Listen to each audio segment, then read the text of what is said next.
Welcome back. We are opening day 4. It's the 4th of December, and today joining me is Sarah Burghard, who is an interior and textile designer with over a decade's worth of experience creating story-led interiors for hospitality brands before launching her latest venture, Signature Styling, a bespoke textile and soft furnishing service for interior designers. Now, Sarah is based between the UK and Indonesia and combines her 7th generation textile heritage with modern digital printing and small run production to help designers create custom fabrics that perfectly express their clients individually. Her mission is to make bespoke textiles easy, inspiring, and accessible so every designer can deliver truly distinctive interiors with a wow factor. And today we're going to be talking about not only the power of reframing your thoughts in the industry, but also how accessible it is nowadays to have your own bespoke fabric printed to make a unique impact into your clients' projects and their homes. Sarah, welcome to the Christmas Advent Calendar podcast. It's lovely to have you on. Thank you. It's fantastic to be here. So you're obviously not in the UK because it looks quite nice and tropical behind you. Yes, I know. I haven't got a Christmas tree, so I'm enjoying looking at yours. I, however, have some tropical plantation because I'm in Lombok, which is in Indonesia, the little sister to Bali.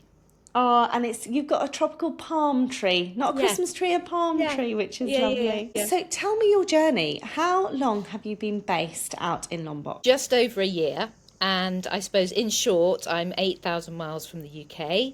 And I came here 2 years ago because my mother passed away, which was expected. And it was a kind of marking of time and a new chapter. I needed some R&R, wanted to take my eyes and mind off the business. So I came to Indonesia because I had previously lived here about 20 years ago. Hadn't been back for a very long time. And I thought I need somewhere to go and nourish my soul, my body, get some sunshine. And I came to Lombok because it's a very quiet little island. And I just fell in love with how it made me feel here, really. So my very sensible plan was to ease myself gradually into sort of semi-retirement over the next 10 years and spend a month or two in Lombok, just every year. And then I came back to sort of scout it out a bit more. And then I thought, why am I waiting? And I got my return flight within 3 weeks of getting back to the UK. I just thought, I'm going to do it. I'm going to live it and see what happens rather than planning and sort of making it something for the future. I think at this stage in my life, I'm all about doing things now rather than waiting. And it's absolutely fabulous. So over a year now I've been here. It was an experiment. I thought I might stay a season, might stay a couple of months. And at the moment, I'm not planning to come home other than to visit for important occasions.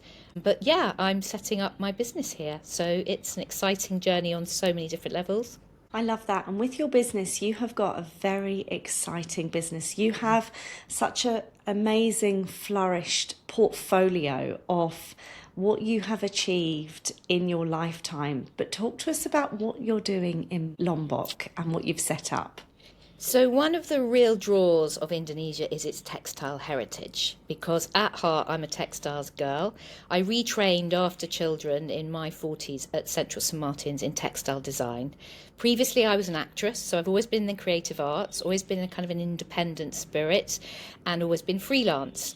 But I went back to art school and just fell in love with textiles and the whole medium on many, many different levels. So I've taken that world, and it's sort of through interior design that I've come through a process where I can create bespoke fabrics for not only my own clients, but also for other interior designers and their clients.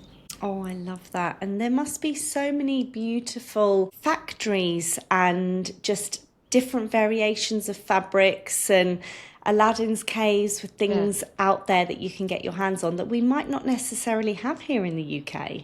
That's right. It is much more accessible. I mean, craft here is huge. I'm also more sort of developing the digital print side of things, but traditional elements such as batik and weaving are all elements I want to sort of explore as a base for the craft. And then I kind of turn that into the modern 21st century digital printing element.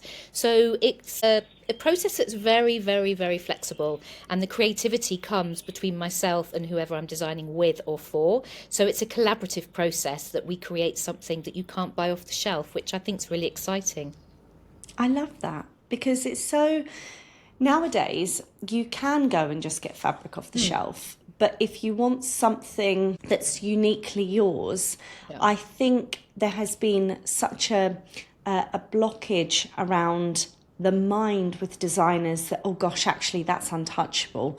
I don't think we can get that. And that's obviously what we're here to talk about today, is the reframing of those thoughts with how accessible bespoke fabrics are. So just talk me through that a little bit, just so we can understand with the listeners. Yeah, so I think in terms of, changing one's thoughts and thinking, I mean, I think I'm a true testament to that, because at the end of the day, I came home to the UK and I was like, gosh, it would be wonderful. I could live in Indonesia and it would be amazing if I could spend some time there. And then I just thought, well, hang on a minute, why am I thinking it like that?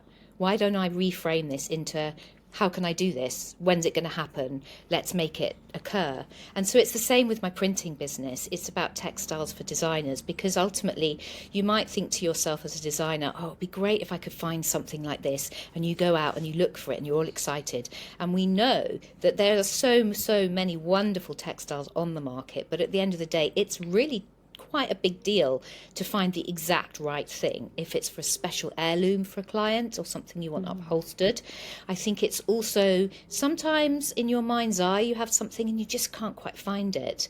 And I'm reframing that for you, going, yeah, you can have absolutely anything you want. We can create it to your specific vision, your creativity, and then I will facilitate your thinking, your ideas, and also push you maybe a little bit further as a designer, which I think is the collaborative part that I enjoy immensely.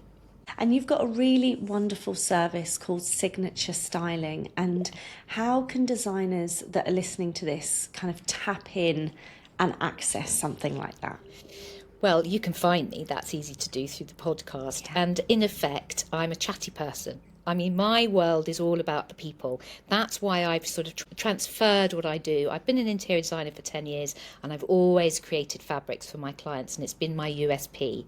And now I'm sharing that USP with my peer group, because actually I love working with interior designers. So I'm very interested in anybody who just wants to have a chat. That's, I think, what I'm saying. Because actually, once you have a conversation, you know if there's a good fit about the creative process. And if someone comes to me with a, well, I'm doing this and I'm just wondering if we could go, okay, have you thought about this? And what about that? And why wouldn't we think about maybe introducing this into it? Because that could be really personal for your client. And I might ask questions about your suggestions or your thoughts that you hadn't thought of. And through that collaborative process, that brainstorming, that creative kind of melting pot, I think something much more exciting comes out, because you've got a greater sense of looking at it from a different perspective. So yeah, my sort of main thing with designs is, let's just have a chat. Let's just see if what I do and what you want to do connect. And if it does, we'll take it from there. I love that. And I think it's so important. Business can be so much fun. It doesn't need to be rigid. And it always starts with really lovely conversations.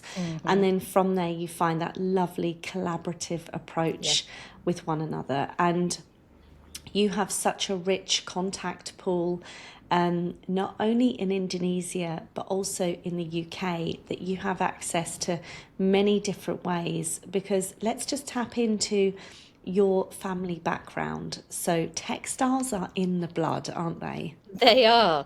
So it's kind of a bit of a running joke in my family that I went back to art school as a mature student, and after a foundation in art and design, I went back to the local college, and I discovered that textiles was really what I was leaning into and I really enjoyed. And then I applied to Central St Martin's and got onto a degree for textile design. And then literally in the middle of the night, one night, I woke up and went, my God, we've got a textile factory in our family, which is such a privileged, silly sounding thing to say. But the truth is, my mother and her brother came from a textiles heritage. But as the lineage goes, the brother, i.e. my uncle, received the factory on the death of his parents, not my mother, because she's a woman. So at that stage in life, women didn't receive it. So in a strange way, our two families don't really interconnect about business and about textiles. I'd never been to the factory. I didn't really know anything about the factory. I didn't really know anything about my heritage.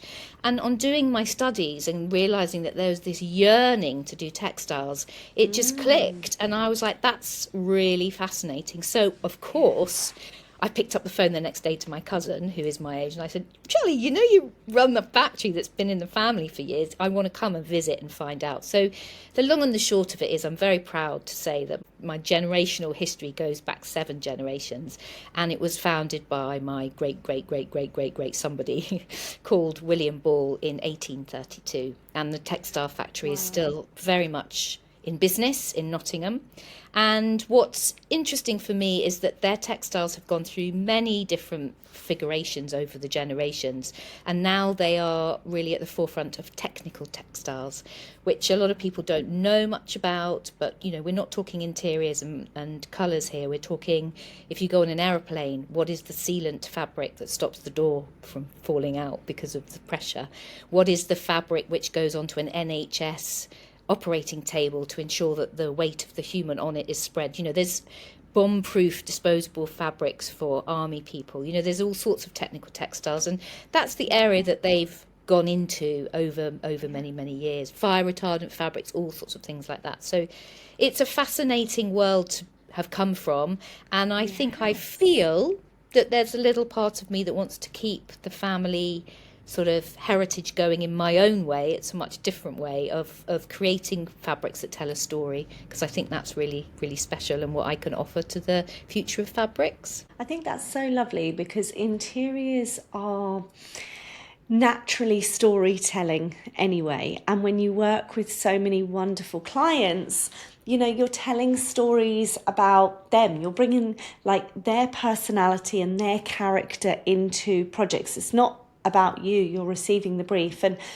if you can implement a fabric, a unique fabric that can tell a story, or it has an essence of personality or character to your client into their project and into their home, that makes the whole scheme just really special, doesn't it? Yeah, I mean, I sum it often in terms of it being an emotional connection. And of course, we all know if you're doing a good design brief with a lovely client, you have an emotional connection between yourselves because you're working collaboratively on some levels.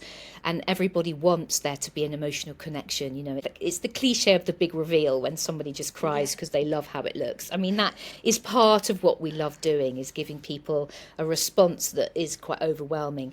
However, I think once that initial sort of surprise and delight has settled down, then of course people are living with their scheme and really enjoying it. But if amongst that scheme you've got something which touches them on a personal and emotional level, whether it's maybe something they've got from an heirloom from a family member or someone who's passed away, you know, and I don't mean something that directly looks like them or anything, but something they've been given, like a letter or some handwriting, or whether there's something in the family history, or whether it's the architecture of the area or the location. There's a million ways that we can create something, but ultimately that is then speaking and being specific to that individual, rather than something that you can go and buy off the shelf or that somebody else down the road might have. These, you can't get them anywhere else. They're designed specifically for the client. And I think that elevates their sense of just quite how clever their designer is, really, to bring in something special. This isn't about me. I'm behind the scenes. I'm a supplier in this. I'm always happy to do conversations with clients if someone wants me to. But fundamentally, this is helping designers bring something out of their armory, out of their special toolbox, something that's the real ta-da, that ultimately clients want from a designer, because otherwise they would be doing it themselves. They want something special, something unique, and something that perhaps the other designers don't have. And that's what I sort of offer to you, really, as a way of standing out and delivering something on an emotional level that's a lot deeper for your clients, which I think is a wonderful feeling for everybody involved. It really is. And I think it brings it all together, from that story, the connection, the project, like the end result. It's just absolutely beautiful. I love it. So going back to reframing your thoughts around this, how strong does that golden thread running through your narrative, and how long have you kind of had that I need to just reframe my thoughts with regards to, you, personal, business, life, fabrics, whatnot? I think it's something that I've developed over time, and I'm probably only cognitively acknowledged that I'm able to do and learnt to do over the last 10 years, I think. I'm of an age where I've been through quite a few decades now. I've been through a divorce, I've lost people in my life, I've had various changes of career. As I mentioned, I was an actress, I've been to art school, I've done all sorts of things. And, within that, naturally, there are some bleak times that come and some difficult periods. But I always just feel there's a resilience that I'm really grateful for in my mind. And I think the resilience comes from being able to reframe. And of course, one needs to sit with emotion if it's a very tender time, and it's not about negating the realities of how one is feeling. But I think if you can see your circumstances as a point in a process rather than a landing and a kind of final destination, then that really helps me see beyond where I am. And I think reframing is an interesting point. I had a project when I was a lot younger, and I had a little one who was sort of 4 or 5, and I had a flat in London, and this wasn't an emotional reframing, but it was definitely a spatial reframing, which I think interior designers of course do all the time. We change the interior for somebody and it can completely change the focus. And I had a flat in London, and it looked out, and it was on the 7th story of a very tall block right in the middle of central London, just by the hospital there, Great Ormond Street Hospital. Yes. Anyway, I looked out of my window and there was another block exactly the same opposite, and I remember thinking, I if we could just shift that building like 20 foot, I'd have a much better view.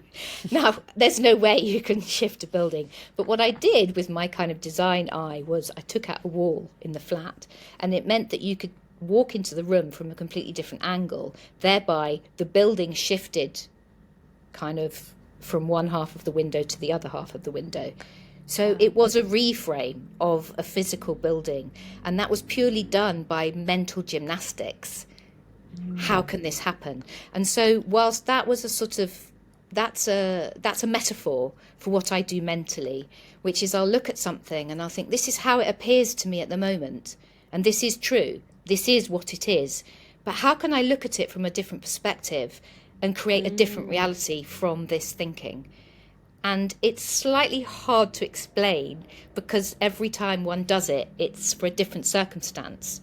And it's not something I've read about or something that I've developed through, learning.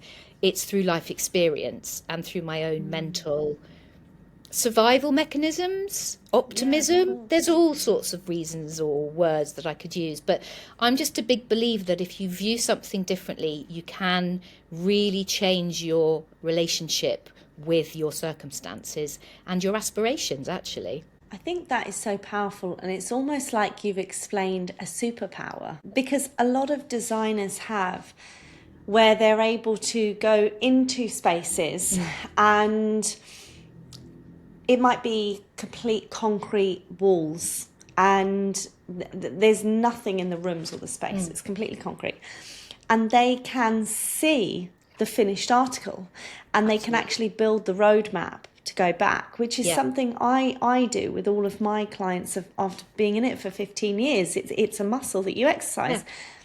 But being able to reframe and say, okay, well, this is it like this, but actually let's change the perspective, let's reframe, let's see how we can come at this from a different angle to create a different viewpoint or experience is just absolutely phenomenal. I love that.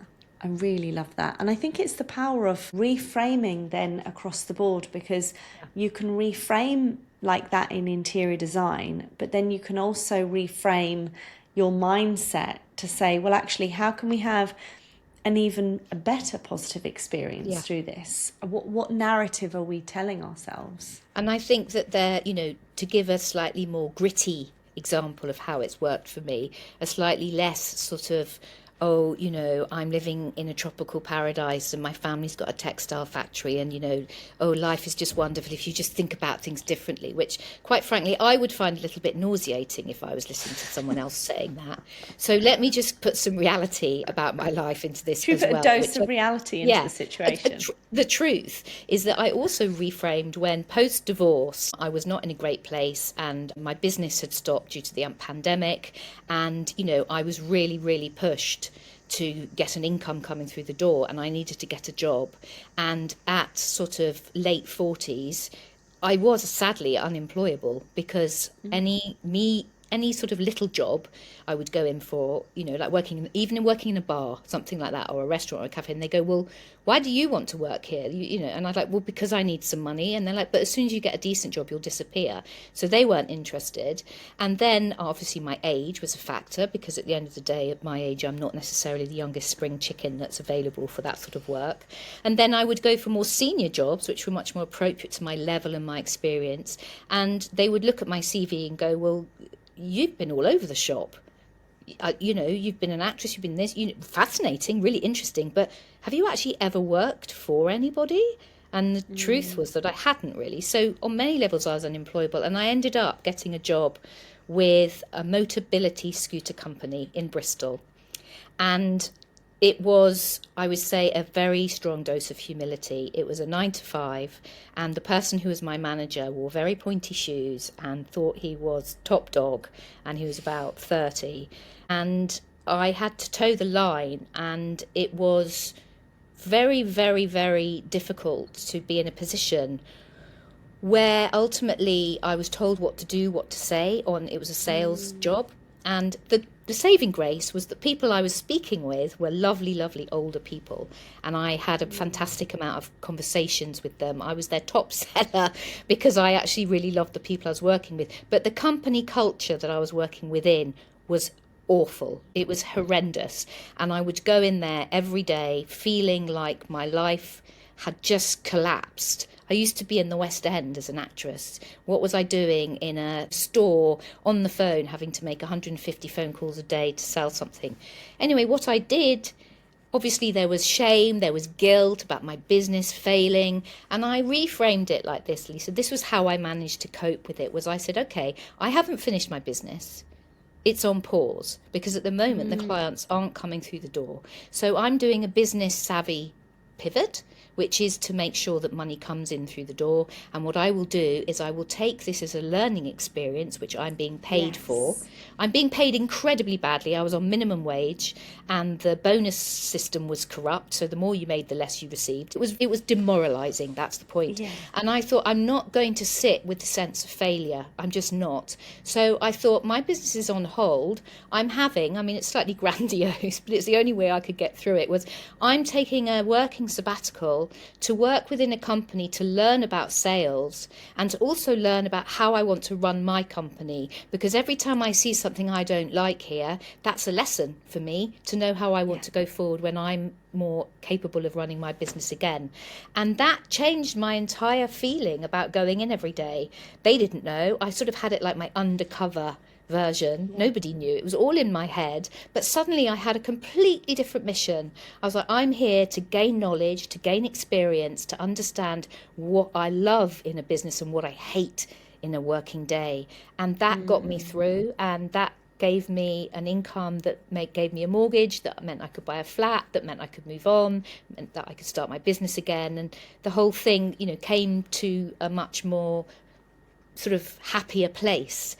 But that was some serious reframing for survival, mental health survival, rather than fanciful sort of versions of it. And I think that when you're at your lowest points and when things are really hard, that's when that skill is much more essential, really, and much more poignant. And when I'm listening to you talking about that, being in a job that, you've paused one area and you're reframing the way you look at where you are, what you're doing, what you're taking on. This is actually a really lovely message for all of those listeners out there that might be in corporate, that want to kick off their interior design business, that might be in, a part-time job that just wants to, really get their business up and running off the ground. And you might be going in going, oh, I've got to do this just because of that. But let's just stop and pause and reflect, and let's reframe that and look at Sarah's story and say, actually, let's take all the learnings from what you're doing and where you are, and make sure that, you're taking all the lessons, and when you implement them into your own business, you're taking everything what you love. But also, whilst you are in these positions, and this is what I say to people day in, day out that are in corporate or part-time work or full-time work that, want to start their own businesses, you're learning on someone else's watch. So actually, if you're being paid to do that job and you can facilitate your side hustle to kind of get it up and running, you're being paid to do that, which is an actual privilege in its own right sometimes. So it's amazing that you touched upon that, and thank you so much for sharing that, because I think that will bring so much inspiration to people listening to say, I can get through this. I might just need to reframe how I'm talking to myself on a daily basis with it. I agree. And I think it's part of the learned experience that those of us that have been doing this longer want to share. It's the reality of it. And we all know it's a cliche, but social media only shows the bits that we choose to show. And that's why a podcast like this is so valuable, because we can speak openly and in a safe space where those that are listening will understand the full context, not just the snapshot. And at the end of the day, I don't mind what type of business you run. If you run your own business, it is a complicated, very demanding process that you learn every day, every minute of every day. I don't think anybody that runs their own business feels they've achieved what they want to achieve. There's always something else to learn. And it always takes twice as long as you expect. I'm plus 10 years in, and I'm almost starting again with my textiles, because I want to do something and shape it in that way, and it never stays still. And I think it's useful for those that are listening, and I always find it useful when I'm listening to others, to hear the less glamorous part, the struggles. Absolutely. I find it very sort of annoying when you listen to a podcast and someone says, yes, so I left college and then I started working overseas, and you're like, well, how on earth did you do that bit? How did you leap? Where's the middle bit? Where's the middle bit? And of course we don't need to hear the whole story, but I do think it's good to keep it real sometimes. Absolutely. And I remember, if I go back many, many moons ago, I was working in the head office of Karen Millen. I didn't particularly enjoy it. The fashion industry, is incredibly difficult. And I come from a fashion background. And I'd started my first business, which was home accessories, and had a lovely little online platform selling British designers, all handmade. And I remember going into Karen Millen and thinking, I'm going to use my hours in my lunch break, and when I get home, I'm going to do everything I can so that I can kind of get up to the wage of one, so it tips over the other, so that I can then finally leave that. And I remember the day when it finally happened. It was, a year or so later, and I had my resignation letter in my hand to go into the boardroom to give it. And I was so excited for that day, so excited to hand it in. But it was a journey to get there, a real journey. And the mindset work that I had to do to support myself in reframing why I was there and what I was doing kind of took a lot. But so Sarah, before we part ways and the podcast comes to an end, what would the last final tip or piece of value you would like to give our lovely listeners heading into 2026, a new year? I think it's go further than you think you can in your design. And I think that many designers believe that if you're going to be using bespoke, its pricing is beyond your reach for the average client. And I think it's worth understanding that that's just not the case now, and that you can push things further than you expect. Come out of your comfort zone, come and work, have a chat with me, and basically see where we can push your interiors to a level where you're supplying something for your customers that you wouldn't have imagined. After hearing this conversation, it becomes a reality. Reframe how you view fabrics, reframe them as something that can serve you. You can have fabrics to create what you want. You don't have to choose anymore. You can get exactly what's in your mind's eye. And that's a special, fantastic opportunity. And if you choose to take it, it will pay back. But if you choose not to, then, you're missing something that so many other people are finding is a real string to their bow. And it's just exciting. And I think that 2026, we need to go into it feeling excited about what we're going to create as designers. Absolutely. I love that. Thank you so much for sharing that. And for all of you that want to dive into Sarah's world, all of her details on how you can find Sarah, her website, so you can go check out all of her lovely services, as well as her Instagram, please go give her a follow, send her a DM and say hi. And all those details are going to be in the show notes. So head to the show notes now. Sarah, thank you once again for coming on. It's been so lovely to have you.